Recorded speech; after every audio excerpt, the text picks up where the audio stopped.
If you've ever bought something on Amazon that you don't want others to see, or you simply want to clean up your cluttered order list, this video is for you. Today, I'm going to show you exactly how to delete your Amazon order history, or at least get it as close to deleted as Amazon allows. This is the most up-to-date December guide, so stick with me till the end. Alright, let's get straight into it. First thing, Amazon doesn't actually let you delete orders completely. There's no delete all orders button. But don't worry, there is a way to hide them so they basically disappear from your main account view. And I'll walk you through the full process step by step. Start by opening the Amazon app or go to amazon.com on your browser. Make sure you're signed in. Once you're in, head over to the top right corner and click on Returns and Orders. This is where every purchase you've ever made is stored.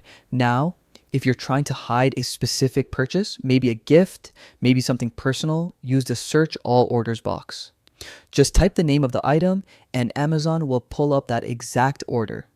Once you've found it, open the order details. Here's the important part. Look for the option called Archive Order. Click it.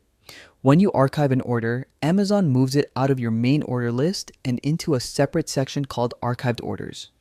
It won't show up in your regular history anymore, and it's much harder for anyone to stumble upon. But we're not done yet. Even when an order is archived, Amazon may still use that item to generate recommendations. So here's the final step. Clear your browser's cache and cookies.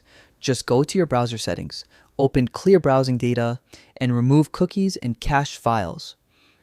This helps reset the recommendation tracking so Amazon stops pushing similar items toward you. And that's it. Your Amazon order is effectively hidden from your main account. Your suggestions are cleaned up and your privacy is restored.